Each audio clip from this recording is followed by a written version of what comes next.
आ रहा है। हेलो, ठीक है। उस दिन क्या पढ़ा था हमने आखिर में? चेक करके आया करो गणित और बाकी सब्जेक्ट में बहुत अंतर है, चेक करके आया करो एक बार, ठीक है। तो हमने तिर्यक के इर्द गिर्द चर्चा की थी, ठीक है। ट्रांसवर्सल के इर्द गिर्द हमने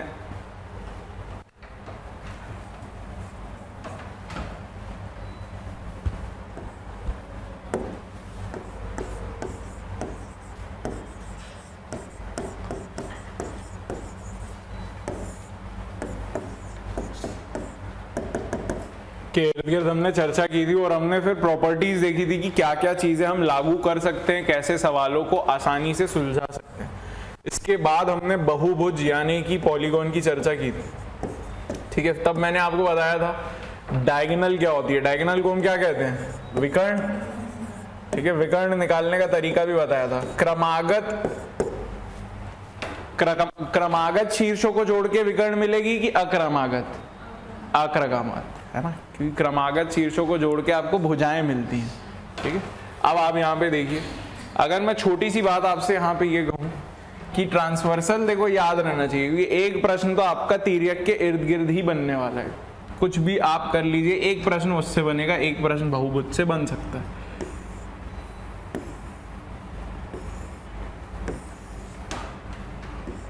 ये ए लाइन है,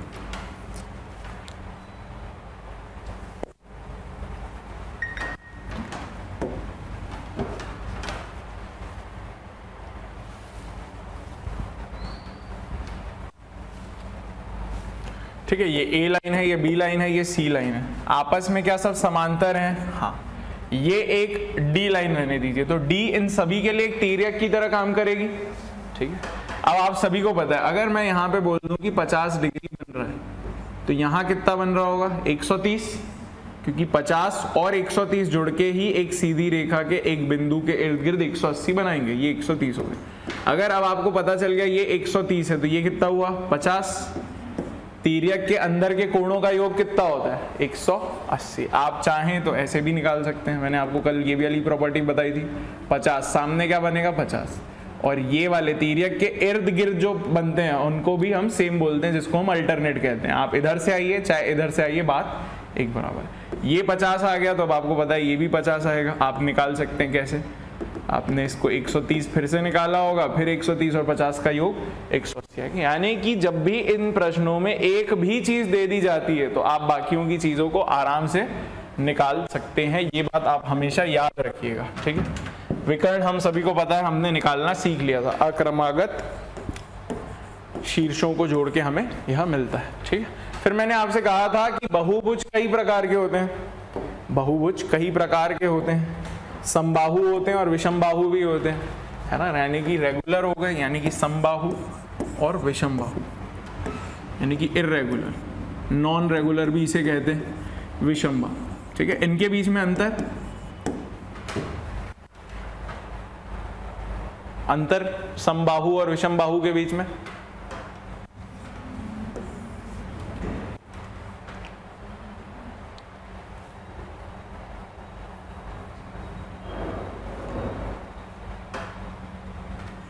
समबाहु वो होते हैं, नाम आपको बता रहा है, जहां पे सब सेम, कोण भी और भुजाएं भी, ठीक है। यहां पे अलग होते हैं, यहां पे अलग होते हैं। अब मैंने आपसे पूछा कि बताइए एक रेक्टेंगल यानी कि आयत किस तरफ आएगा, समबाहु में कि विषमबाहु में?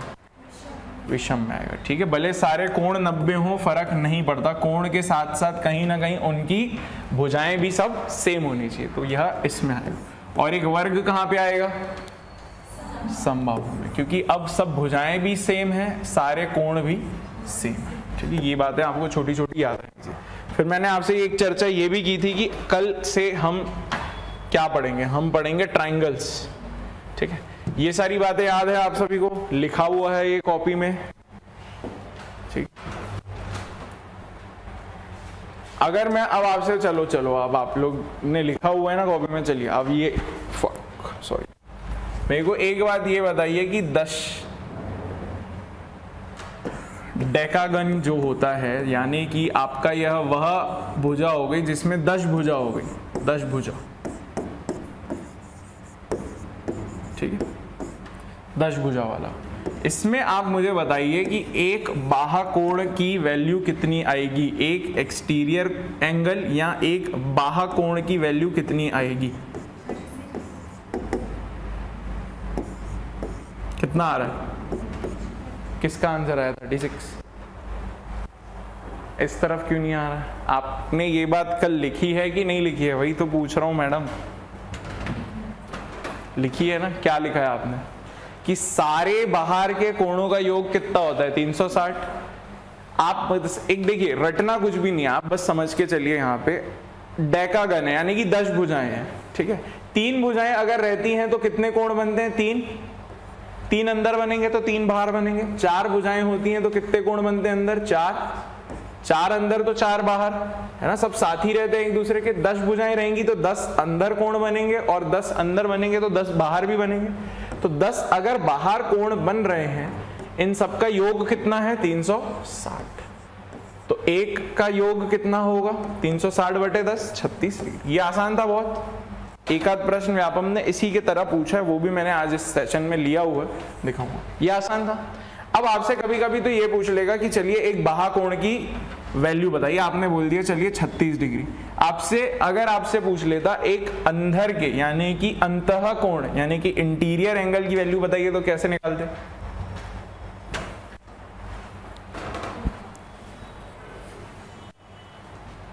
याद रखिए, मैंने उस दिन बातें आपको लिखाई हैं। अंतः कोण और बाह्य कोण का योग कितना होता है? 180। क्यों 180? क्योंकि एक सीधी रेखा के एक बिंदु में बनते हैं। मान के चलिए अगर ये आपका एक अंतः कोण, ठीक है, ये आपका बाह्य कोण हो गया। ये क्या होता है? पूरी एक सीधी रेखा के इर्द गिर्द बनते हैं। तो आपको हमेशा ये बातें छोटी छोटी याद रहनी चाहिए, ठीक है। क्या आप सब लड़कियां हैं, मैं आपसे वैसी बात नहीं कर सकता हूं, ठीक है, कि मैं आपको कुछ बोलूं ऐसा जिससे कि आप लोग को भी खराब लगे, ठीक है। परंतु ये छोटी छोटी बातें आपको याद करके रखनी है, क्योंकि पेपर में इसी के इर्द गिर्द ही पूछा जाएगा, है ना। मैं ज़्यादा से ज़्यादा आपको ये सारी चीज़ें लिखवा सकता हूँ, करवा सकता हूँ, पर आपके घर पे बैठ के आपको याद नहीं करवा सकता हूँ। वो मैं आप पे ही काम छोड़ूँ। तो हमेशा एक इंटरनल और एक एक्सटीरियर यानी कि एक अंतः और एक बाह्य कोण की योग कितनी आती है? हमेशा आती है 180। क्यों? रटना फिर से नहीं है, क्योंकि एक सीधी रेखा में ये कोण बनते हैं। तो अगर ये 36 है मैडम, तो ये कितना रहा होगा? 144। वेरी गुड, 144, ठीक है। और ये ऐसी कोई बात नहीं है जो हमने नहीं पढ़ी होगी, यही है, यही है, कोई दिक्कत नहीं होनी चाहिए, ठीक है। ये भी चीज आपकी कॉपी में लिखी होगी, आप एक बार चेक करिएगा, n-2 × 180, ठीक है। यानी कि जब भी आपको अंतः कोणों का योगफल दे रखा है, तब आपको ये दिमाग में रखना है। अब आप बोलेंगे सर इसको रटेंगे कैसे? रटना फिर से कुछ नहीं है। आप एक छोटी सी बात बस समझिए कि आपको रटना कभी कुछ नहीं है। क्या करेंगे यहाँ पे? कुल मिला के हमें कहीं ना कहीं ये तो बात बहुत अच्छे से पता है कि जितने इंटरनल कोण होंगे और जितने एक्सटर्नल कोण होंगे, इन सभी का योग कितना होगा? 180। ये बात हम सभी को पता है। अगर n भुजाएं हैं, मान लीजिए n भुजाएं हैं, ठीक है, तो n इंटरनल कोण होंगे और n एक्सटर्नल कोण होंगे। तो n इंटरनल कोण प्लस n एक्सटर्नल कोण बराबर n × 180, यानी कि n को मैंने दोनों तरफ गुणा कर दिया, ठीक। जितने भी एक्सटर्नल कोण है उन सबका योग कितना होता है? 360,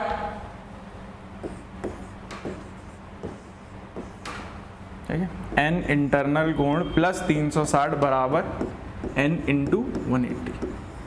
कोई दिक्कत नहीं है। आपको इंटरनल कोण अगर निकालना है तो आप ni इधर ही रहने दीजिए, 360 को उधर डाल दीजिए, कोई तकलीफ थोड़ी है। तो अब आपको क्या आ गया? n × 180, यानी कि n × 180 माइनस 360। अब आप खुद सोचिए कि क्या 180 निकाल सकते हैं हम दोनों में से कॉमन? इसके पास 180 है, 360 के पास भी एक 180 है। तो अगर आपने 180 निकाल लिया बाहर, तो अंदर क्या बचेगा? यहाँ n बचेगा। 180 गुणा 2 से 360, यही तो है ni। मतलब क्या है? सारे अंदर के अंतः कोणों का योग। तो रटना कुछ नहीं है, ये छोटी छोटी बातें, ये आपको अगर पता चल गई कि हाँ यार जो हमने अभी तक सबसे पहले पढ़ा ज्योमेट्री में वही आज तक हम लागू कर रहे हैं कि किसी भी बिंदु के इर्द गिर्द अगर वह सीखी रेखा में है तो 180 डिग्री बनता है। अभी तक वहीं से हम चले ही जा रहे हैं, सारी चीज वहीं से ही निकल रही। ठीक है, किताबों में ये नहीं लिखा रहेगा, किताबों में सीधा ये लिखा रहेगा, परंतु रटना नहीं है, समझ के करेंगे तो आप खुद भी निकाल सकते हैं। पर अभ्यास इतना करिए कि पेपर में इसको बार बार लिखने की जरूरत ना पड़े, आप सीधा इसी के पास जाके इसी से उत्तर निकाल सकें। ठीक है, तो ये कुछ कुछ चर्चाएं थी जो हमने उस दिन की थी। आइए आज फिर हम ट्राइंगल को क्या बोलते हैं हम, त्रिभुज, इस पे चर्चा करते हैं। ठीक है, ट्राइंगल में देखिए आप लोग का कोर्स बहुत लिमिटेड, बहुत ज्यादा नहीं पूछा है ट्राइंगल में। ठीक है, मैं आपकी सिर्फ हॉस्टल वार्डन की बात कर रहा हूँ।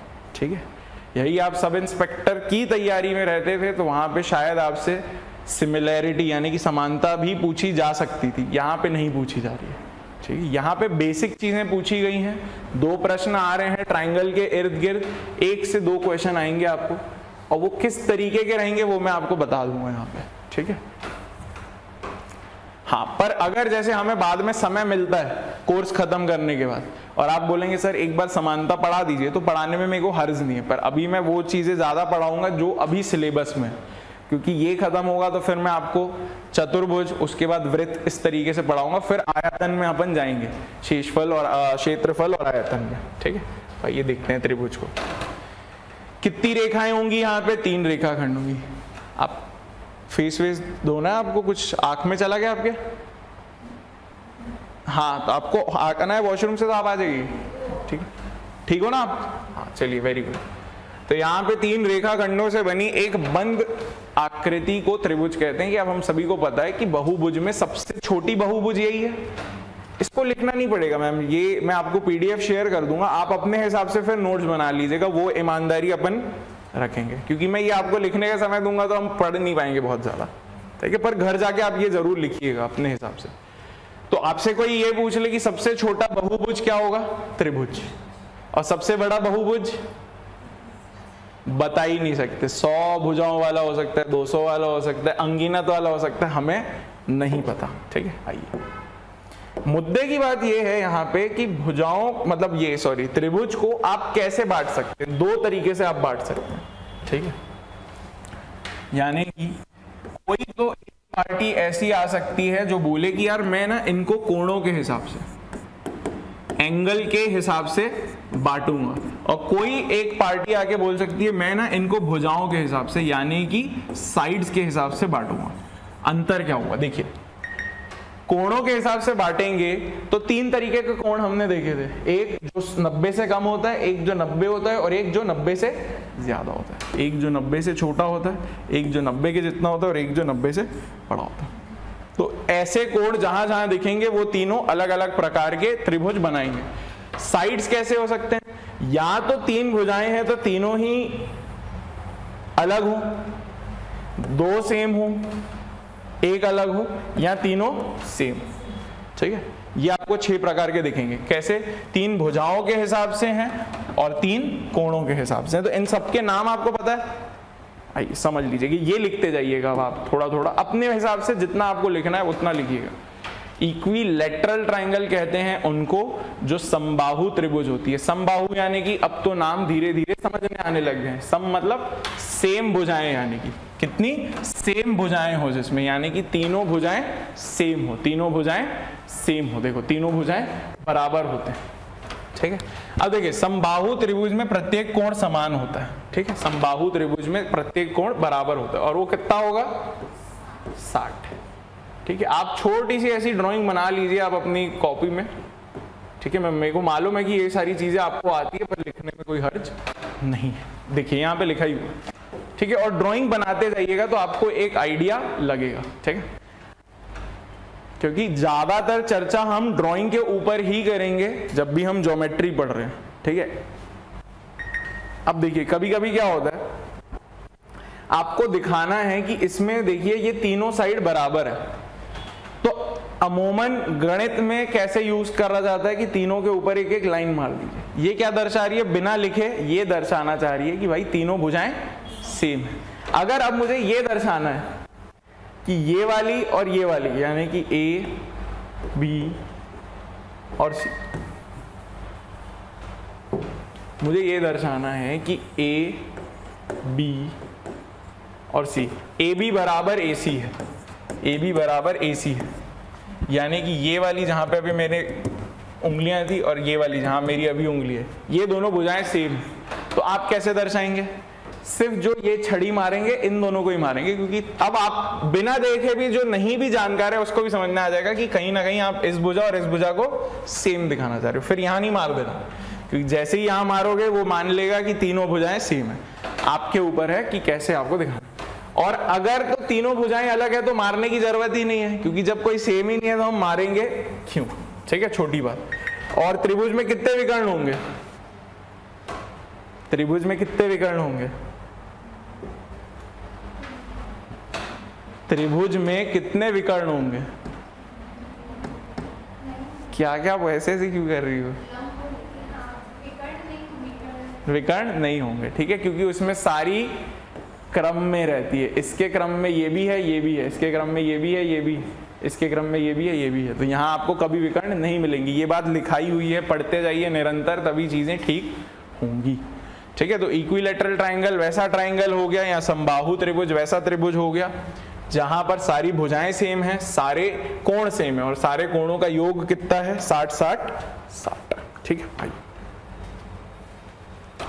आइसोसेलेस ट्रायंगल यानी कि सम द्विबाहु, यानी कि दो ही भुजाएं सेम है, सम है, दो ही भुजाएं सेम है, सम है। तो त्रिभुज जिसके कोई भी दो भुजाएं बराबर हो, सम द्विबाहु त्रिभुज कहलाता है। ठीक है, कुछ इस तरीके का आप मान के चलिए कि वो दिखेगा। ठीक है, बच्चा भी बता देगा कि ये तो बहुत छोटी है और ये दोनों बराबर है। अब मैं ऐसे ही छड़ी मार मार के ही बनाऊंगा ड्राइंग, मैं पूरी ड्राइंग नहीं बनाऊंगा। तो यहां क्या हुआ? ए बी बराबर ए सी। अब मैं को आप बस ये बात बताइएगा बिना कुछ अभी लिखे कि आप सभी को ये बात पता है कि अब ये जो कोण होगा बी और सी, ये भी सेम होंगे। समद्विबाहु त्रिभुज में अगर दो भुजाएं सेम है तो ये दो कोण भी क्या होंगे? सेम। तो मैं इसके ऊपर भी छड़ी मार दूंगा तो अब आपको पता चल जाएगा। ठीक है, तो ये जरूरी बात आप अपने साथ लिखते जाएंगे, एंगल बी बराबर एंगल सी। ठीक है, ड्राइंग बना दीजिएगा तो आपको बहुत ज्यादा कुछ लिखना नहीं पड़ेगा। तो समद्विबाहु त्रिभुज में दो कोण बराबर होते हैं। ठीक है, और वो दो कोण कौन से होंगे? जो ये दो आपकी मतलब जो भुजाएं सेम हैं उन पे जो बने हुए हों। ठीक है, उनका बीच का कोण नहीं, जो उन पे बने हुए हों। यदि किसी त्रिभुज के दो भुजाएं बराबर हों तो उनके दो विपरीत कोण, विपरीत, आप बेहतर विकल्प नाम लेंगे तो विपरीत बोलना ज्यादा सही रहेगा। विपरीत कोण बराबर होते हैं। यदि किसी त्रिभुज के दो कोण बराबर हों तो उनके विपरीत भुजाएं भी बराबर होती हैं। ठीक है, अर्थात अगर मैं आपको कहूं देखो ये 10 सेंटीमीटर है, ये भी 10 सेंटीमीटर है, तो बताइए ये किस तरीके का त्रिभुज है? तो आपके दिमाग में आ जाना चाहिए कि अगर ये दोनों सेम है तो ये समद्विबाहु है। कभी मैंने ऐसे बोल दिया कि आप देखिए ये 50 है और ये भी मैडम 50 है, तो आप मत सोचिएगा कि ये समद्विबाहु होगा कि नहीं, अवश्य होगा। अगर दो कोण सेम है यानी कि ये दो भुजाएं भी सेम होंगी और दो भुजाएं सेम होंगी तो यह समद्विबाहु यानी कि आइसोसेलेस ट्रायंगल होगा। तो ये छोटी छोटी बातें हम सभी को पता है, बहुत बढ़िया।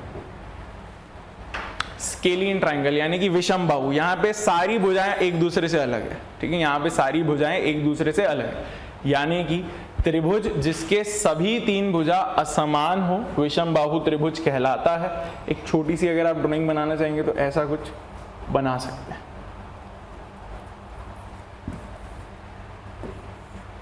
ठीक है, सारी भुजाएं आपस में अलग है, A B C, A B not equal to B C not equal to C A. ठीक है, अब विषम बाहु त्रिभुज के सभी तीन कोण भी असमान होंगे, क्योंकि भुजाएं असमान है तो कोण भी अवश्य ही असमान होंगे। इसमें यदि किसी त्रिभुज के दो भुजा असमान हो तो बड़ी भुजा का सम्मुख कोण बड़ा एवं छोटी भुजा का सम्मुख कोण छोटा होता है। प्रश्न आपका एक तो त्रिभुज से इसी पे आएगा, देख लीजिएगा। मोस्ट इंपॉर्टेंट बात है अभी तक पूरे सेशन में ये वाली, यदि किसी त्रिभुज के दो भुजा असमान हो तो बड़ी भुजा का सम्मुख कोण बड़ा एवं छोटी भुजा का सम्मुख कोण छोटा होता है। ये आप लिख लीजिए अपने भाषा में, मैं आपको एक्सप्लेन करता हूँ।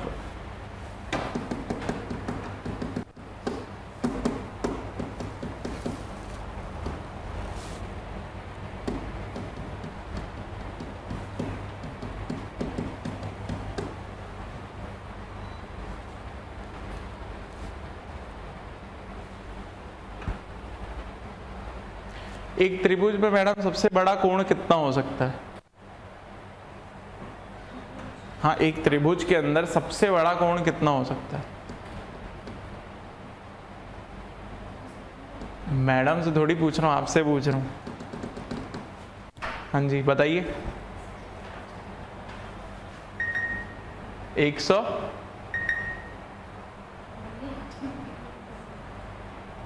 आप बताइए कितना हो सकता है?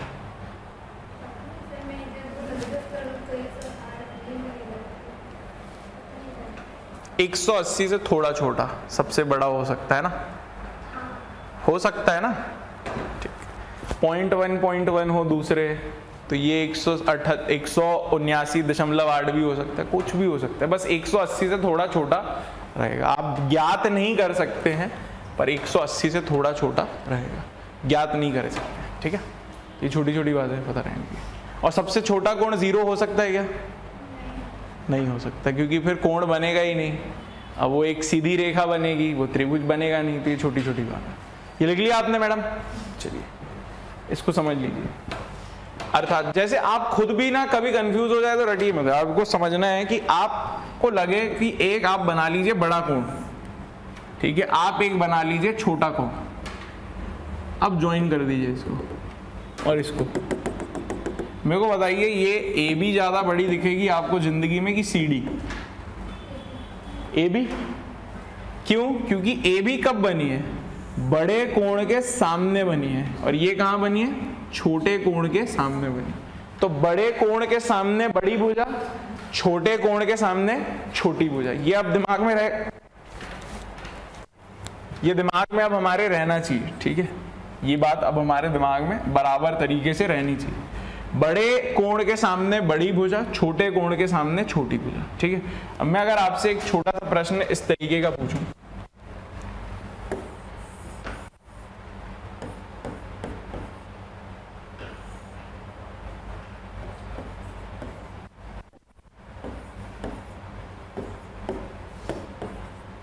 सबसे छोटी भुजा कौन सी भुजा होगी? ए बी बी सी की ए सी? आराम से आराम से, सबसे छोटी भुजा कौन सी होगी? ए बी ए सी की बी सी? नीतू मैम बताएंगे इसका उत्तर। B C. ठीक है, क्यों? क्योंकि सबसे छोटी भुजा कब बनेगी? सबसे छोटे कोण के सामने। सबसे छोटा कोण कौन सा है? 50। तो 50 के सामने ही सबसे छोटी बनेगी, यानी कि बी सी सबसे छोटी हुई। सबसे बड़ी 70 वाला दिख रहा है सबसे बड़ा, तो इसके सामने जो होगी वो सबसे बड़ी, यानी कि ए सी सबसे बड़ी, और बीच में वो 60 वाली आ जाएगी, यानी कि ए बी। कुछ इस तरीके, जैसा आपका पी क्यू आर वाला प्रश्न था उस तरीके से लिखेंगे तो इस तरीके में बात बनेगी। ठीक है, इसको हम ऐसे भी बोलते हैं बढ़ते हुए क्रम में लिखना। ठीक है, ये छोटे छोटे उदाहरण आप अपने साथ में डालते हुए चलेंगे। ठीक है, एक और प्रश्न पूछ रहा हूं। ठीक है, आप मैम आप आंसर करेंगे ना? ठीक, आइए।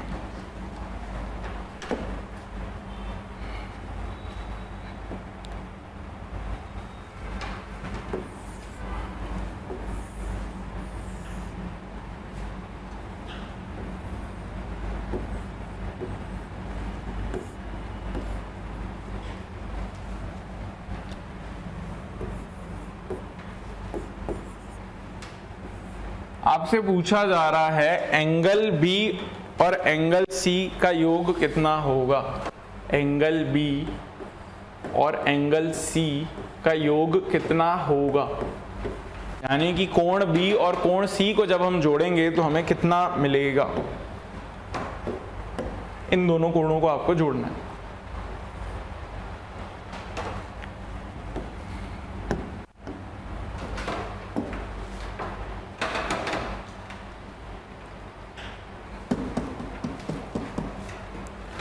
ये 20 डिग्री दे रखा है।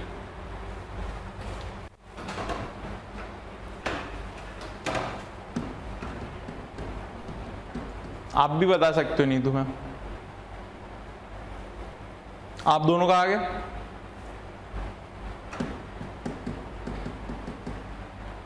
ये डंडियां क्या दर्शा रही है, छड़ी क्या दर्शा रही है? समान है तो दोनों भुजाएं भी समान है तो दोनों कोण भी समान होंगे। कितने कितने आएंगे? 40 पक्का। कुल कोण कितना होता है किसी भी त्रिभुज में? 180। तो अगर ये x है, ये भी x है, ये तो आप मान गए, तो x जमा 20 180 है। तो मैडम ये कैसे 40 होगा, मेरे को बताइए। x और x कितना हो गया? 2x बराबर 20 इधर डाल दीजिए 160, तो x तो बराबर मैडम 80 आ रहा है। तो बहुत आसान प्रश्न था। मैंने क्या कहा, मैं हमेशा लिखूंगा नहीं, आपको ड्राइंग को खुद ब खुद पकड़ना है। तो ये 80 हुआ तो ये भी कितना हुआ? 80। बात क्लियर है? अब चलिए ये लिख लीजिए अगर आप लिखना चाह रहे हैं। अब मुझे बताइए इस त्रिभुज की सबसे बड़ी भुजा कौन सी है? AB, BC की AC? कि AB और AC दोनों? AB AC दोनों, क्योंकि अगर तो ये 10 सेंटीमीटर की होगी तो ये भी उसका पीछा करेगी, 10 की हो जाएगी। ये 20 की होगी तो ये भी उसका पीछा करेगी, 20 की हो जाएगी। ठीक है, ये जो है 20 वाले कोण के सामने तो सबसे बड़ी बन नहीं सकती थी। ठीक है, तो प्रश्न किसी भी तरीके से आपसे पूछा जा सकता है। क्लियर है?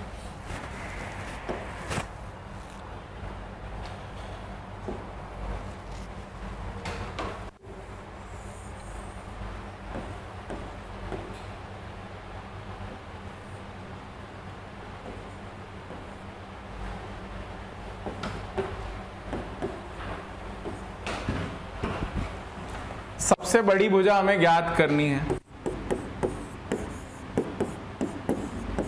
कि ज्ञात नहीं की जा सकती, कांट बी डिटरमाइंड। ज्ञात नहीं की जा सकती, कांट बी डिटरमाइंड। तो आप बताएंगे option A, B, C, D में से। आप दोनों का आ गया मैम? मधु मैम क्या आंसर होगा इसका? हाँ BC। अब लोग हर जगह BC आंसर दे रहे हैं, है ना? किसी को आप लोग को ऐसा लग रहा है ज्ञात नहीं की जा सकती सही होना चाहिए कि BC सही है? D लग रहा है। देखिए मैडम, आपको अब एक कॉपी में अब आप लिख लीजिए पहली बात तो सारे कोणों का योग कितना होता है? 180। लिख लीजिए, पहले लिख लीजिए।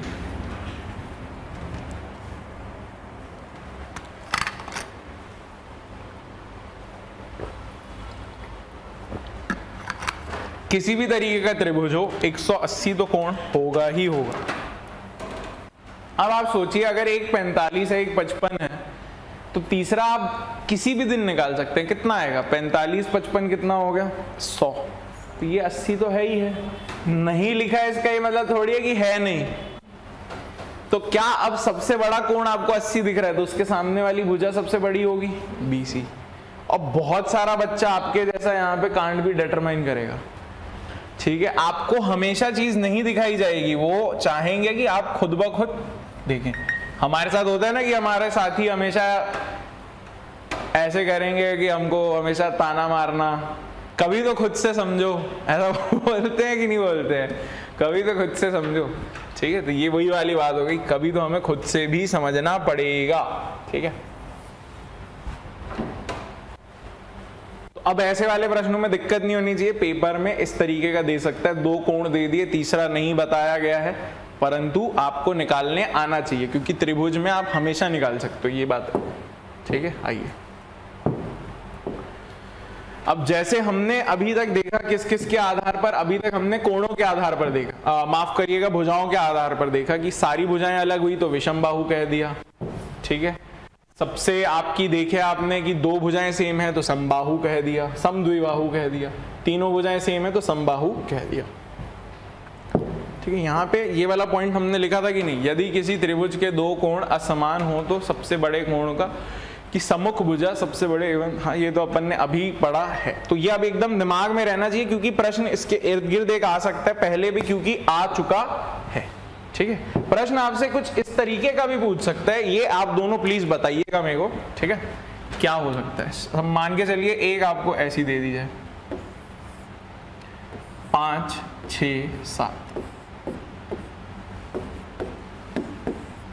अब आपसे पूछा जा रहा है सबसे बड़ा कोण कौन सा होगा, ए बी सी की option D can't be determined.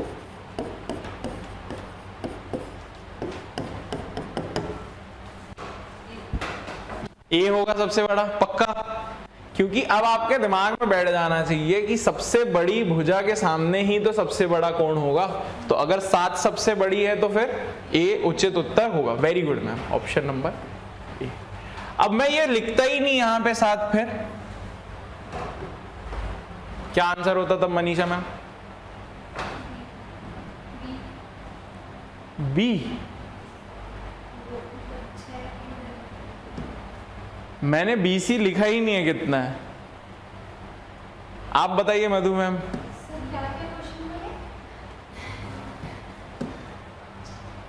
Class में हो आप?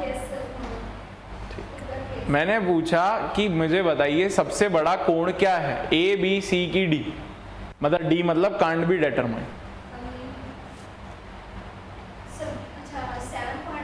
7 को मैं हटा दिया, वहां कुछ लिखा ही नहीं है, तो अब क्या उत्तर होगा? कांट बी डिटरमाइंड, यानी कि हम ज्ञात नहीं कर सकते कि A B C। ए ही होगा।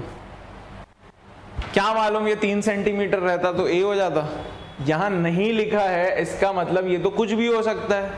3 होगा तो सबसे छोटा भी यही बनेगा, 7 होगा तो सबसे बड़ा भी यही बनेगा, पर हमें तो पता ही नहीं है ना कि 3 है, 7 है, 100 है, 200 है कि 1 है, तो हम ज्ञात ही नहीं कर सकते, हम ज्ञात ही नहीं कर सकते। अगर आप मान के चलिए, देखिए क्यों नहीं ज्ञात कर सकते, क्योंकि यहाँ पे ज्यादा संभावना है।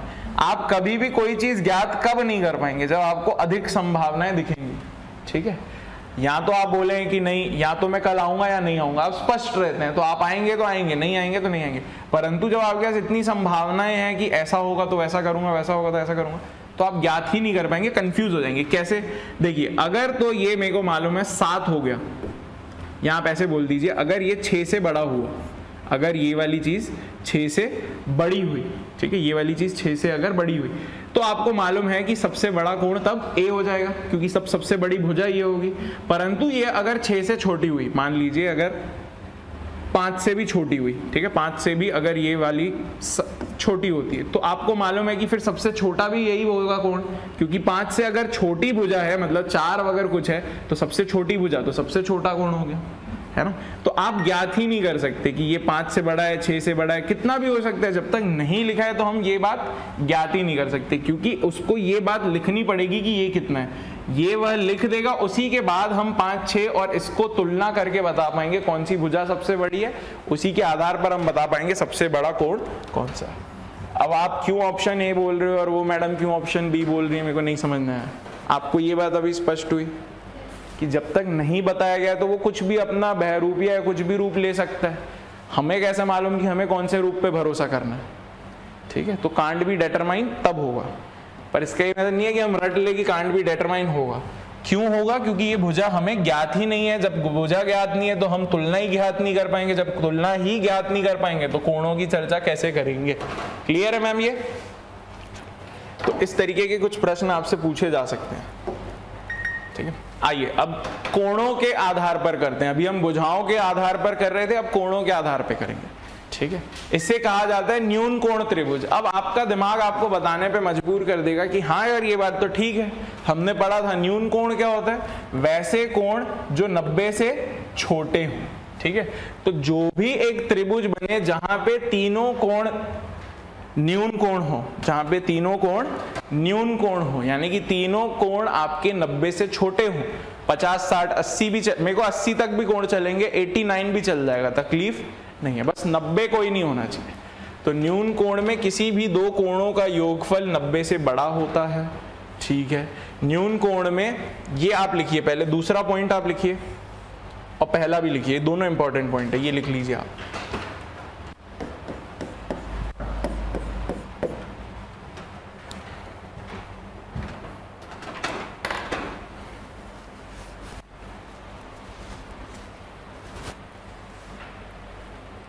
यदि किसी त्रिभुज के सभी कोण न्यून कोण हो, सभी कोण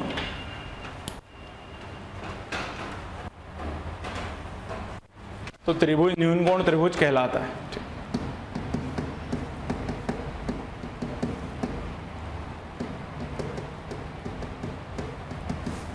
ठीक है, ये वाला पॉइंट आपने लिख लिया। उसके बाद ये लिखिएगा, ये बहुत आवश्यक पॉइंट है, क्योंकि जो लास्ट टाइम प्रश्न आया था वो इसी के आधार पे आया था, इस वाली बिंदु के आधार पर।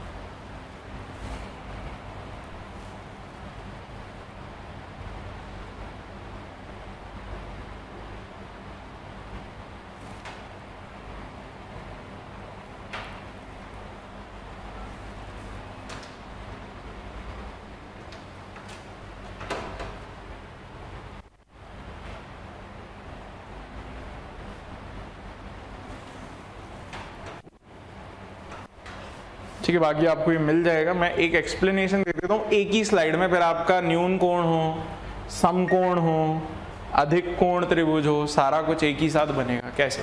देखिए, तीन ही चीजें हो सकती हैं, या तो न्यून कोण त्रिभुज हो, या समकोण त्रिभुज हो, या अधिक कोण त्रिभुज हो। इसके अलावा कुछ नहीं होगा, इसके अलावा कुछ नहीं होगा।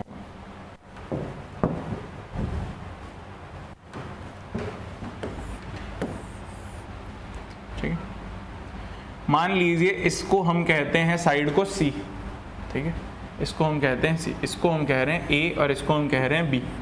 ठीक है, ये कोण नहीं है, कोण ये अगर A है तो ये वाला एंगल A रहा होगा, ठीक है, ये B है तो ये वाला कोण B रहा होगा, और ये C है तो ये कोण C रहा होगा।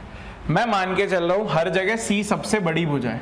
ठीक है, मैं मान के चल रहा हूँ हर जगह C सबसे बड़ी भुजा है। ठीक है, ठीक, आप देखिए, तो हम सभी को ये पता है कि जब भी हम समकोण त्रिभुज की चर्चा करते हैं तो वहां पे इनको लंब और आधार कहा जाता है, हाइट और वो बेस कहा जाता है, बेस और परपेंडिकुलर, है ना, लंब और आधार कहा जाता है। और इसको हम क्या कहते हैं? हाइपोटेनियस। क्या कहते हैं? हाइपोटेनियस। ठीक है, हिंदी में क्या कहते हैं? कर्ण। तो कौन सा सबसे बड़ा होता है? ये। ठीक है, और जो भी यहाँ पे इक्वेशन बनेगी वो क्या बनेगी? सी स्क्वायर बराबर ए स्क्वायर प्लस बी स्क्वायर। ये ड्राइंग एक साथ आप बना लीजिएगा एक ही पन्ने में, आपको कभी दिक्कत नहीं होगी। ठीक है, यहाँ पे सी स्क्वायर क्या आएगा? बराबर ए स्क्वायर बी स्क्वायर। यहाँ C square A square plus B square. आपको हर जगह ऐसे ही लिखना है, C square A square plus B square. ठीक है, अब जैसे ही कोण बड़ा होने लगेगा तो सी स्क्वायर भी बड़ा होने लगेगा। ये 90 था, ये 90 से अधिक होने लगा कोण, तो सी स्क्वायर भी क्या होने लगा? अधिक होने लगा। जैसे ही ये कोण छोटा होने लगेगा तो सी स्क्वायर भी छोटा होने लगेगा। ये बात स्पष्ट है? तो ये आपको रटना नहीं है, चीजों को समझ के चलेंगे तो ये बन जाएंगी आपसे आराम से। ये एक ही पन्ने में आप बना लीजिए, बार बार अलग से लिखने की फिर जरूरत नहीं पड़ेगी आपको। ठीक है, इसको आप अपने हिसाब से नाम दे दीजिएगा। राइट एंगल ट्राइंगल है ये, ऑब्ट्यूज एंगल ट्राइंगल हो गया, यानी कि आपका क्या बोलते हैं ऑब्ट्यूज एंगल को। अधिक कोण त्रिभुज हो गया, ये समकोण त्रिभुज है, और ये न्यून कोण त्रिभुज है।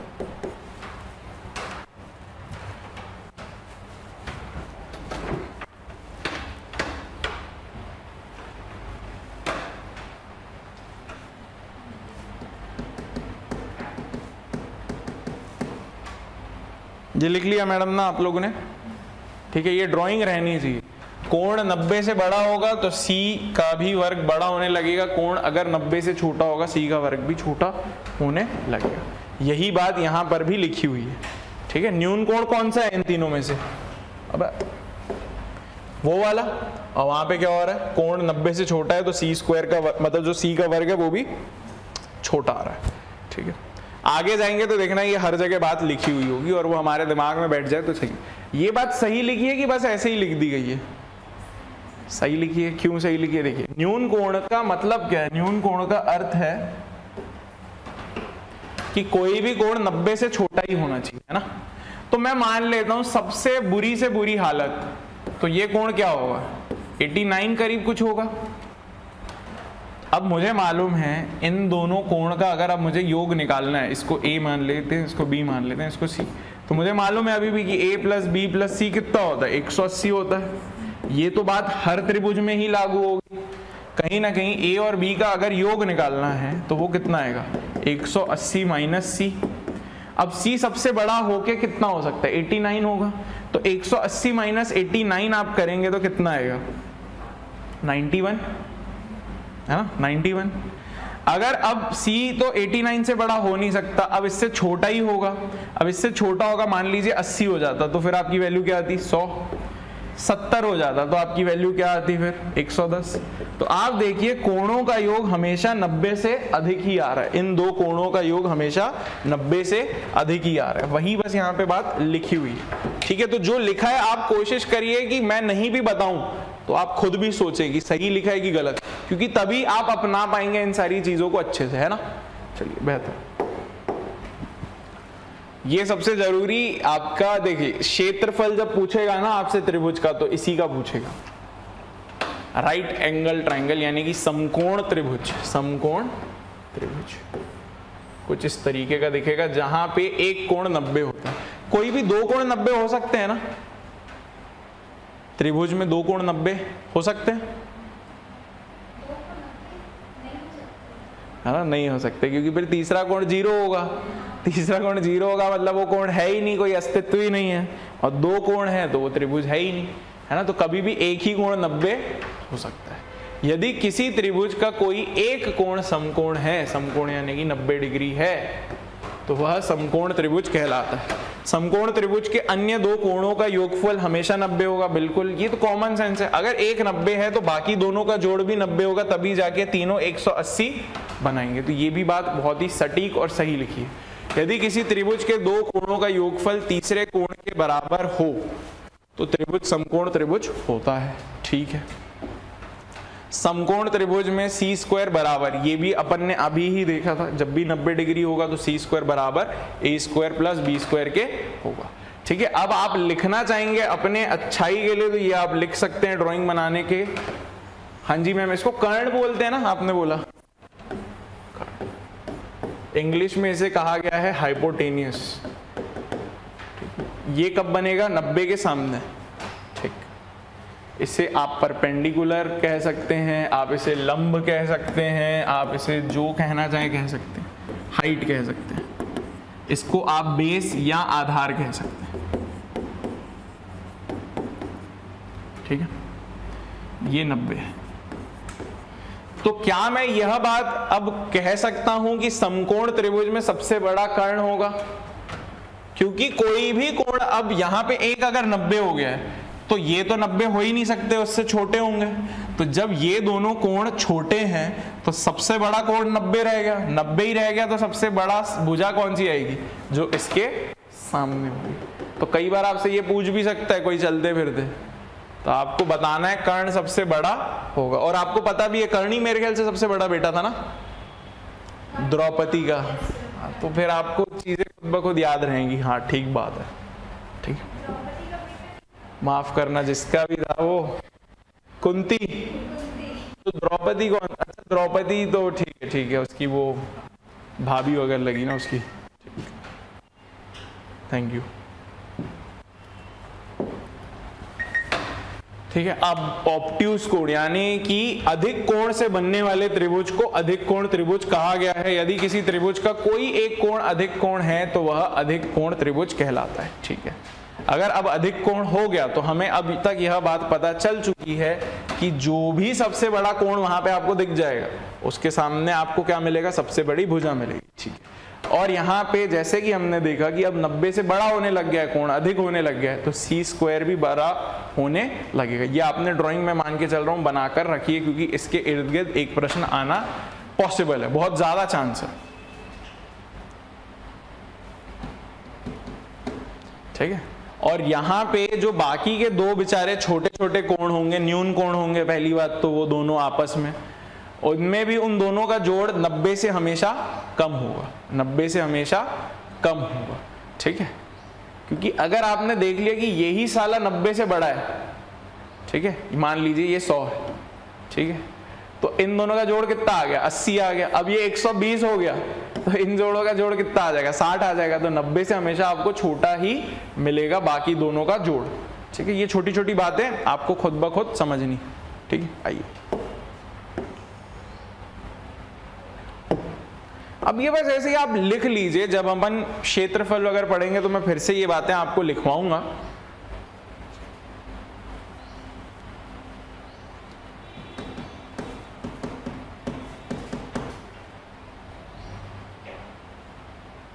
आधार कितना सही वर्ड है, इसको हम इंग्लिश में बोलेंगे बेस। ऊंचाई को हम बोलते हैं हाइट, यहाँ परपेंडिकुलर।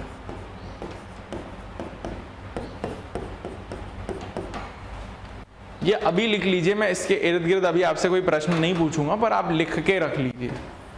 ये क्षेत्रफल जब अपन निकालना सीखेंगे तब ये सारी बातें हम करेंगे।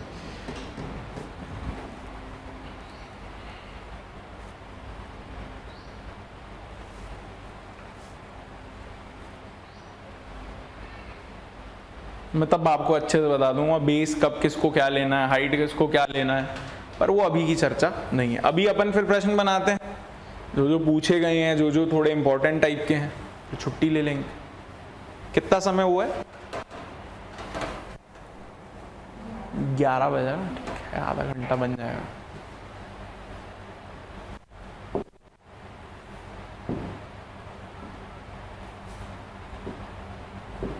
ठीक है, जाने से पहले अब आपको क्या क्या मेन मुद्दे याद रखने हैं जो अभी ने अपन ने पढ़ा है। अगर सी स्क्वायर बड़ा है ए स्क्वायर प्लस बी स्क्वायर से, तो क्या आप यहां पे बता पाएंगे कि ये किस तरीके का त्रिभुज है, किस तरीके का है? अधिक कोण है कि न्यून कोण है? अधिक है। डरना नहीं है, मैं आपको वो मारने थोड़ी वाला हूं, है ना। ये अधिक कोण है, ठीक है, ये अधिक हुआ। क्यों अधिक हुआ? क्योंकि ये बढ़ रहा है, यानी कि अधिक हुआ।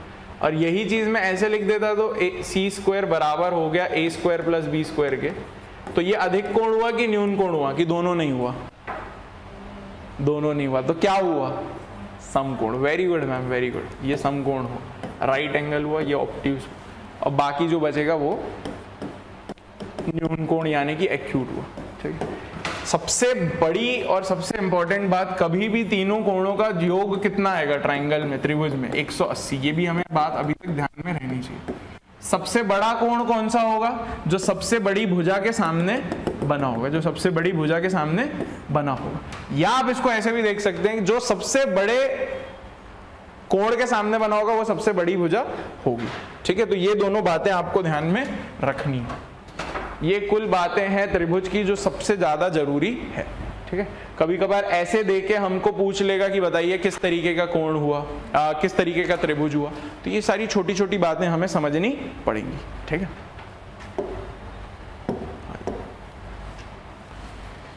यदि निम्नलिखित चित्र में AB बराबर AC तथा एंगल ABC 50 है, ठीक है, AM BC को लंब है, तो MAB कितना होगा? ये आपके हॉस्टल वार्डन का ही क्वेश्चन है 2014 का, परंतु इतने पुराने क्वेश्चंस करके कोई मतलब नहीं बनता है। अभी चलन में जो चल रहा है वैसे भी अपन देखेंगे, पर किस तरीके का पूछ रहा है, क्या स्टैंडर्ड है, मैं वो आपको बस याद कराना चाह रहा हूं। सिर्फ हाथ खड़े करिएगा जब आपको लगे कि आपका उत्तर आ चुका।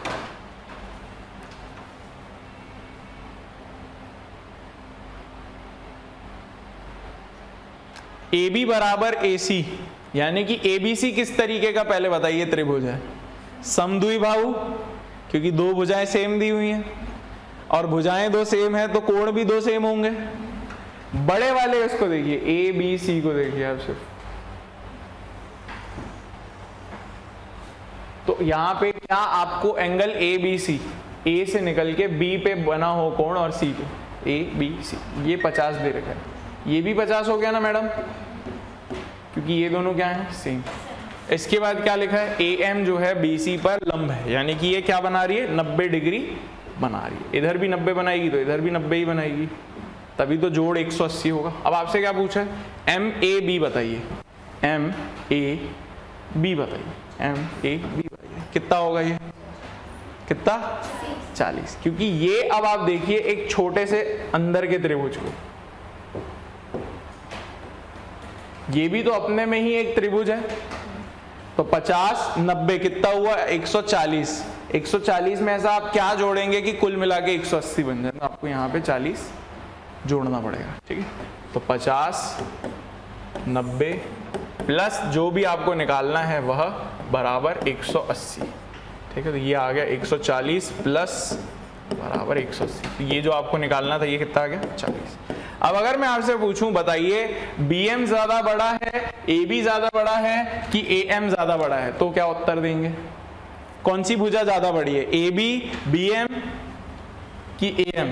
AM BM कि AB? कौन सी भुजा ज्यादा बड़ी है?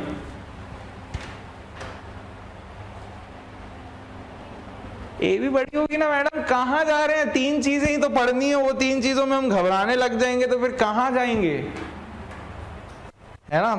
थोड़ा सा प्लीज इन सारी चीजों को आप देखिए, ये 50 है, ये 40 है, ये 90 है। सबसे बड़े कोण के सामने ही तो सबसे बड़ी भुजा होगी, ठीक है। ये छोटी छोटी बातें देखिए, आप यहाँ पे भूल जाएंगे तो पेपर में अवश्य भूल जाएंगे, ठीक है। और मैं आपको बिल्कुल बुरा नहीं फील कराना चाहता हूँ, पर आपको थोड़ा उसको सीरियसली लेना है। तो AB सबसे बड़ी होगी, ठीक है। तो जिस तरीके का पूछ सकते हैं मैं उस तरीके के ही प्रश्न आपके सामने ला रहा हूँ, ठीक है। चलिए बढ़िया। ये आपका 2016 वाले का प्रश्न है, ठीक है। चलिए बनाने की कोशिश करिए, आराम से सोचिए क्या क्या लिखा है, कैसे हम कर सकते हैं। दिए गए चित्र के अनुसार x का मान क्या होगा, ठीक। आपको एक त्रिभुज के अंदर एक और त्रिभुज दिख रहा है, कोई दिक्कत नहीं, आराम से सोचिए, विचार कीजिए और 1 मिनट के बाद मुझे उत्तर बताइए। सभी कोणों का जोड़ कितना होता है त्रिभुज में? बस 180। ये बात अगर छोटी सी हमें पता है तो हम आराम से इस प्रश्न को कर सकते हैं। हमें ये निकालना है x।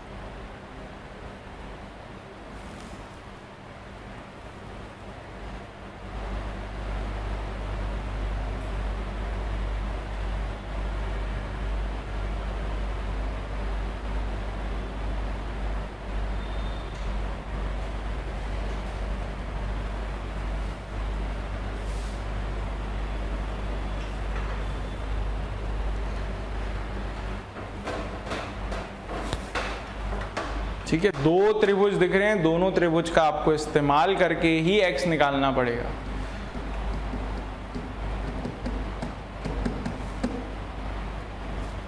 आ गया आपका?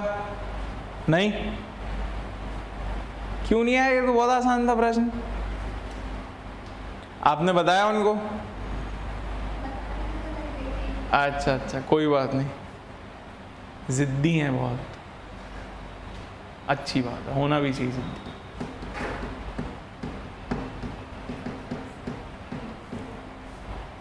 हाँ जी, आप जोर से बोलो, आप दोस्त तो मेरे। ठीक है, चलो आ जाओ, देखो कोई बात नहीं है। यहाँ पे आप देखिए, आपको सबसे पहले क्या एक बहुत बड़ा त्रिभुज दिख रहा है जिसकी वैल्यू क्या है AB, ठीक है।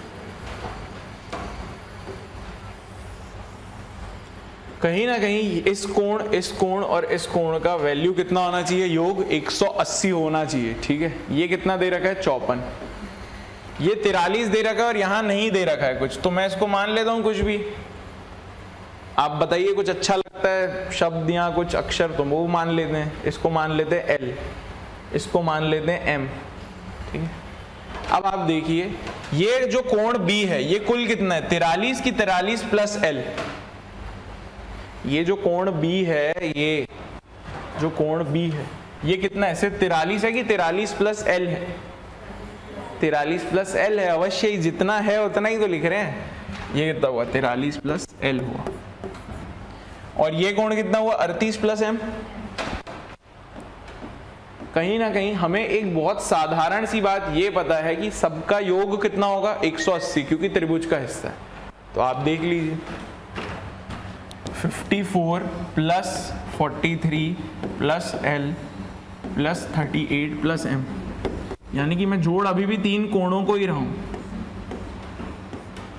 इन सबका योग कितना आना चाहिए? 180, ठीक है। एकदम साधारण भाषा में बता रहा हूं आपको, अब आप देखो 54 और 43 का योग कितना हुआ, 54 और 43 और 38, देखिए 43 और 38 को आप जोड़ेंगे कितना आएगा, 40 और 40 80 81, 81 और 54 को आप जोड़ दीजिए कितना आ जाएगा आपका 135, 135 जमा L प्लस M, क्योंकि L और M तो जुड़ेंगे नहीं इनके साथ, ये बराबर किसके आ रहा है मैडम 180। तो L और M का योग हमें पता चल गया कि 180 माइनस 35 कितना होगा 45। ये ठीक था मनीषा मैम यहाँ तक।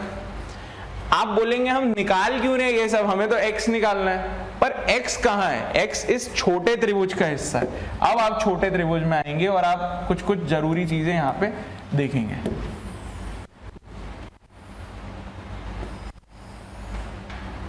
ठीक है, ये छोटा त्रिभुज कुछ इस तरीके का दिख रहा है। ये कितना है 43 है, 43 प्लस L है कि सिर्फ L है ये, अब सिर्फ L है, ये छोटे त्रिभुज में तो ये सिर्फ L जितना है ना मैडम, ये L है, ये छोटे में कितना है M जितना है, और ये X है, इसी को आपको निकालना है। अभी भी आपको पता है भले त्रिभुज कैसा भी हो, छोटा हो बड़ा हो, कोणों का योग कितना होगा, तो x plus L plus M बराबर कितना है 180। तो x plus L plus M की वैल्यू आपको पता थी कितनी है, कितनी है 45। तो x प्लस अगर 45 180 है तो x बराबर किसके हुआ 180 minus 45 135। Option number C. Very good Madhu ma'am, ये आपने पर किया हुआ है पहले, ठीक है। ये देखिए प्रश्न आपको लगेगा अरे यार ये तो ठीक है आसानी था, हर चीज में आपको आसानी चीज लगेगी। मैंने आपको जो ये 3 चीज लिखाई है ना, इसके अलावा आपसे कोई त्रिभुज में प्रश्न पूछ ले तो ऐसा हो ही नहीं सकता। अगर आपने इतनी सी चीज लिख रखी है, ये 3 वो और वो, तो इसके अलावा त्रिभुज में कोई प्रश्न है नहीं। हाँ, वो जो सिमिलैरिटी का प्रश्न आपसे पूछेगा नहीं, मैं सिर्फ बात कर रहा हूँ जनरल ट्राइंगल की, यानी कि बेसिक आपके त्रिभुज में इन तीनों के अलावा कोई चीज नहीं है। भले उसको लिखने के लिए आप इन 10 तरीकों से लिख सकते हैं, 1 2 जितनी आप लिखना चाहें। लिखाने के लिए तो मैं और आधा घंटा आपको लिखा दूंगा, पर मतलब क्या है, जो चीज़ जरूरी है वो हमें समझनी है। और इन सारी चीज़ों में जो हमने पढ़ा कुल मिला के रहस्य वो इतना ही था कि ये 3 सबसे जरूरी बातें हैं। ठीक है, ये वाला पूरा प्रश्न सिर्फ इसी के आधार पर ही बन गया। ठीक है, 2 दिखे तो 2 में लगाए, 3 दिखते 3 में लगाते, कोई बात नहीं थी। तो अब ये वाली बात क्लियर है आप लोगों को। ये दोनों पेपर के प्रश्न है आपके, 1 2, ठीक है, ये भी आपके पेपर का प्रश्न है। खुद से वो नहीं चीखेगा कि देखो मेरे को तुम ऐसे सॉल्व करो। आपको समझना है कि जो जो जरूरी बातें हमने लिखी हैं उसी के आधार पर बनेगा कि नहीं बनेगा। ठीक है, मैं पढ़ लेता हूं। आपको बताना है सबसे बड़ा कोण किसी त्रिभुज का कौन सा हो सकता है जिसकी जो भुजाएं हैं 7 सेंटीमीटर, 5 सेंटीमीटर और 3 सेंटीमीटर। आंसर कोई अगर आ भी जाता है तो सिर्फ हाथ खड़े करके सिर्फ सोचिए आप। और मैं फिर आपको कह रहा हूं इन्हीं सब में से बन रहा है। कहीं ना कहीं हिंट दूं तो ये चीज यूज करनी पड़ेगी और ये चीज यूज करनी पड़ेगी, हमारा इसका प्रश्न बन जाएगा। ये भी पेपर का प्रश्न है। सबसे बड़ा कोण निकालिए किसी भी त्रिभुज में जिसमें 7 5 3 उसकी भुजाएं हैं। ये ड्राइंग नहीं है, ये तो जिसका पेपर मिला है मेरे को वो उसने कुछ कुछ बना रखा है फैंसी था, तो ये तो कुछ है नहीं इसमें। ठीक है,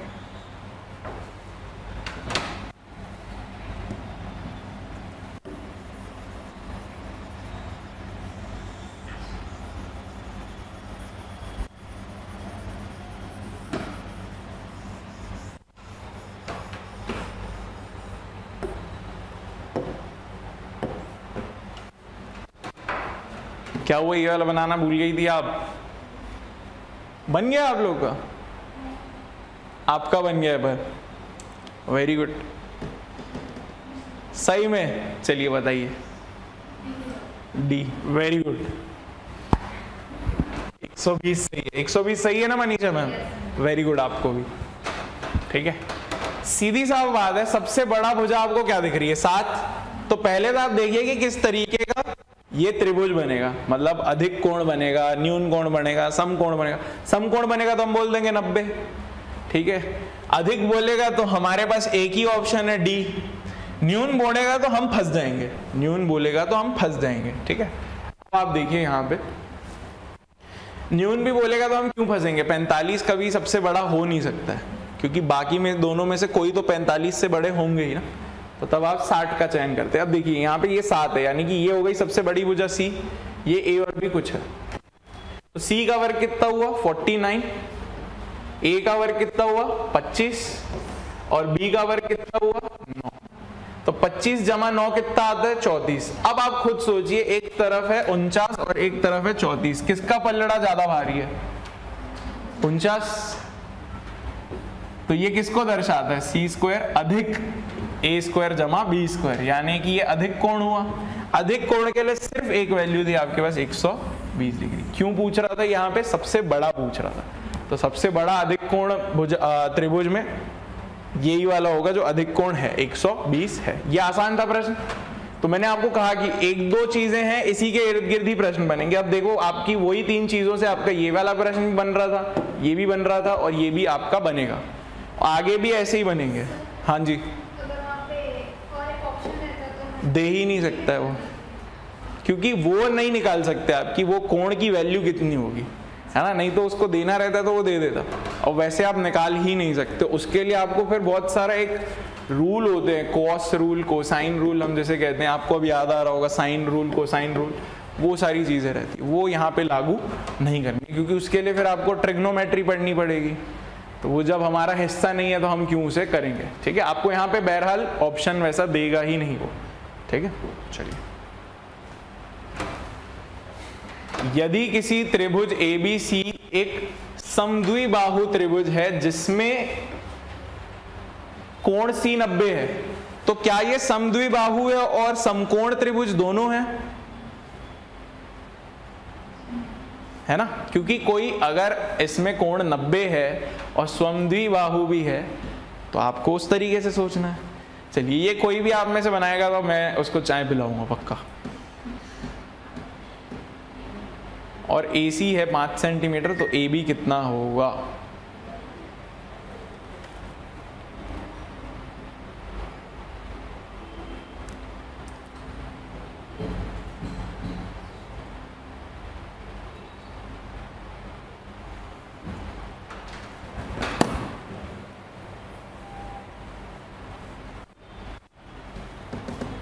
नहीं बनेगा तो मेरे को कोई तकलीफ नहीं है,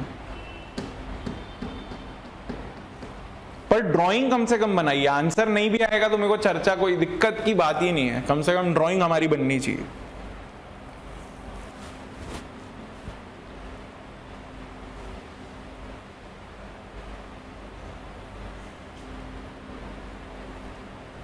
बन गया आपका? अरे बाप रे, कौन सा ऑप्शन आ रहा है, ए? अच्छा,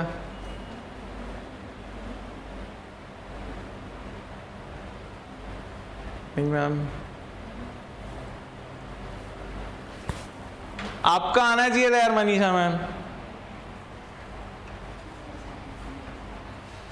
चाय नहीं मिलेगी आपको ऐसा, या आप कभी भी बोलोगे तो पिला देंगे, क्या बात हो गई, ठीक है। अब अगर सबसे पहली बात 90 डिग्री कहीं कोण है तो आपका त्रिभुज तो इस तरीके का बनेगा। ये परंतु क्या है, ये परंतु आपको कहा गया है समद्विबाहु भी है, यानी कि आप देखो ये 90 है, आपको मालूम है ये कोण और ये दोनों कोण तो छोटे ही होने चाहिए। सबसे बड़ा कोण ये है तो सबसे बड़ी भुजा कौन सी होगी, ये, इसे हम कर्ण कहते हैं, सबसे बड़ा है। अब आप सोचिए अगर इसको समद्विबाहु बनना है अब तो इसको और इसको सेम होना पड़ेगा, यही बात होगी, हाँ या ना, ठीक। अब आपको क्या बता रखा है, अब आपको बता रखा है कि ये जो कोण 90 बन रहा है ये C पे बन रहा है, ठीक है, तो कहीं ना कहीं ये A और ये B होगा या ये A और वो B होगा, ठीक है। ये A है और ये B है तब भी AB इतना ही आएगा, ये A होता ये B होता तब भी AB इतना ही आता, कहीं ना कहीं आपको कर्ण की भुजा निकालने को कह रहा था वो। तो अगर ये 5 है, यहाँ पे AC आपको 5 दे रखा है, तो ये भी 5 हुआ मैम, समद्विबाहु है। ये तो पर इनसे बड़ा होगा, तो उत्तर तो ये हो सकता ही नहीं था। उत्तर कहीं ना कहीं 2.5 सेंटीमीटर भी नहीं हो सकता था। सिर्फ मैं इसके आधार पर बता रहा हूं कि अगर हम सिर्फ तेज हैं पर मेहनती नहीं है तो हम कैसे सोचते। तो अब हमारे पास तुक्का बचता, 2 में से कोई एक चुनने का। फिर हमारी किस्मत जय माता दी बोल के जो आपको अच्छा लगा। बी सी वैसे ही आप लोग को ज्यादा पसंद आ रहा है, बी सी आप हर जगह ही बोल रहे हैं, तो 2 ही उत्तर बच रहे हैं। परंतु अब कैसे निकालेंगे, देखिए वापस वही बात है जो सिर्फ लिखाई गई है वही आएगी। अगर आप बताइए समबाहु है यानी कि राइट एंगल ट्रायंगल है, तो ये चीज लागू होगी हमेशा की नहीं। सबसे बड़ी भुजा यानी कि कर्ण का वर्ग बराबर बाकी 2 भुजाओं का योग। अबे कहाँ गया, क्या आया? तो कहीं ना कहीं ये जो ए बी रहेगा इसका जो वर्ग रहेगा ये किसके बराबर होना चाहिए, 5 का वर्ग और 5 का वर्ग। 5 का वर्ग 25, 5 का वर्ग 25, 25 25 50, तो 50 बराबर हुआ ए बी का वर्ग।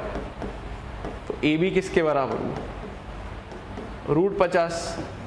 अब 50 के अंदर रूट के अंदर 50 है, तो 50 को कैसे लिखेंगे, 25 गुणा 2, 25 बाहर आ जाएगा 5 की तरह, बचेगा के अंदर रूट।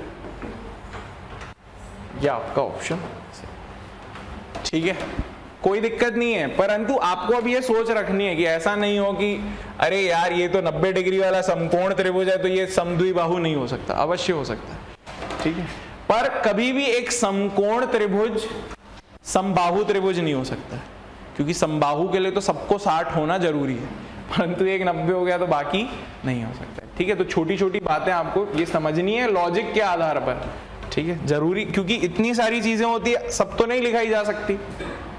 तो लॉजिक पर आपको पता है तो आप हर जगह लगा सकते हैं।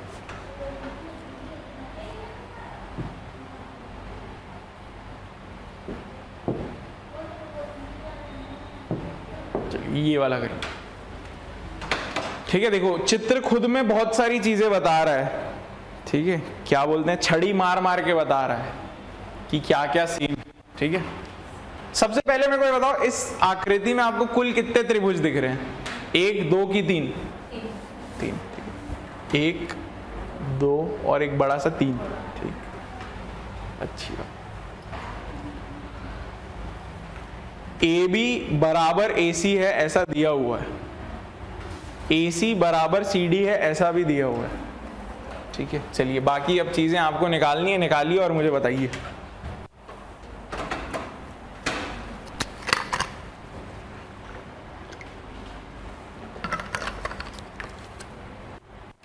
ये तो मनीषा मैम ही बताएंगी अब।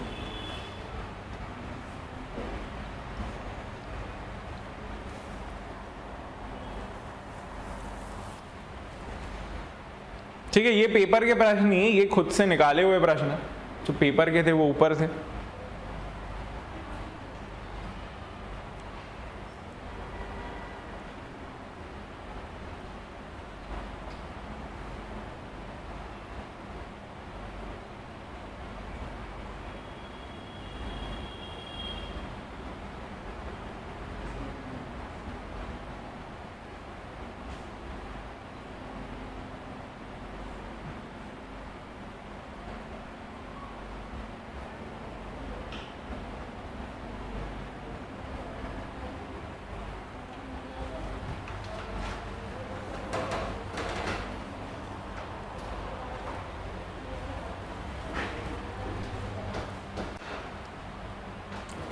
क्या त्रिभुज एबीसी समद्विबाहु है?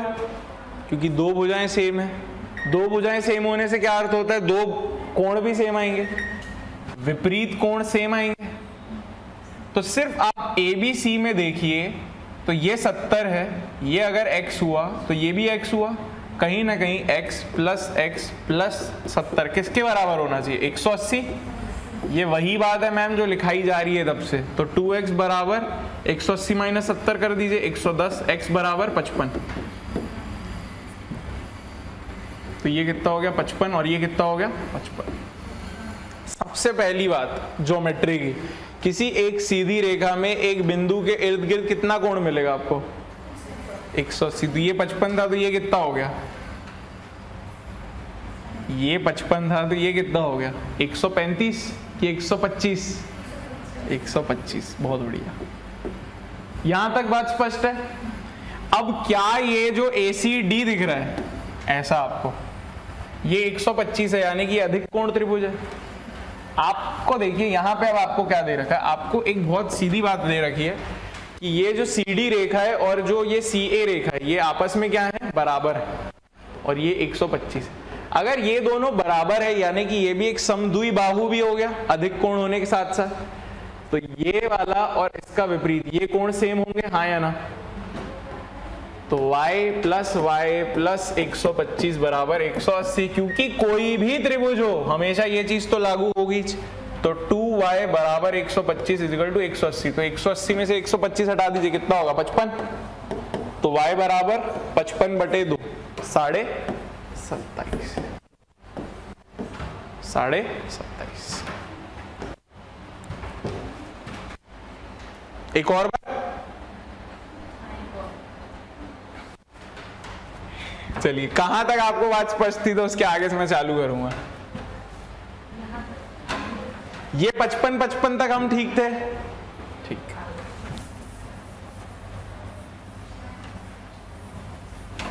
बस 55 ठीक थे, वहां पे भी बात वही है। अगर ये 55 था मैम, आप मुझे बताइए ये जो बिंदु C है ये एक सीधी रेखा का हिस्सा है, BD सीधी रेखा का हिस्सा है, तो इस कोण के इर्द गिर्द कितना कोण बनेगा कुल, 180। तो ये 55 है, तो ऐसा क्या जोड़ेंगे जो 180 बन जाएगा, आप बताइए, 125। तो अब आपका ये कोण आ गया 125, ठीक। अब यहां पे आपको ये ऐसा वो क्या बोल रहे थे अभी तक, छड़ी बना के दिया हुआ है। इसका अर्थ क्या है छड़ी का, कि ये वाली भुजा और ये वाली भुजा सेम है। जब दो भुजाएं सेम है तो दो कोण भी सेम आएंगे। कौन से कोण, विपरीत कोण। ये दोनों विपरीत कोण हो गए। ये भी अगर y है तो ये भी y होगा, यानी कि ये y हुआ तो ये भी y हुआ। अब कुल मिला के है तो ये भी एक त्रिभुज, तो त्रिभुज के तीन कोणों का योग 180। तो y जमा y, दोनों y जुड़ गए, एक 125। ये तीनों कोण जमा कितने आएंगे, 180। तो 2y बराबर 125 इस तरफ ले आइए, तो 180 में से 125 जाएगा, कितना बचेगा, 55। तो y की वैल्यू कितनी आएगी, 55/27.5। ठीक। जो यहां पे लगा है समद्विबाहु, वही वहां पे भी लगा है समद्विबाहु, ठीक है, ज्यादा कुछ नहीं है। अब इसको आप होमवर्क के लिए एक प्रश्न लेके जाइए। नहीं, ये वाला नहीं, ये वाला। यदि किसी त्रिभुज के कोणों का अनुपात 5:3:2 है तो त्रिभुज होगा।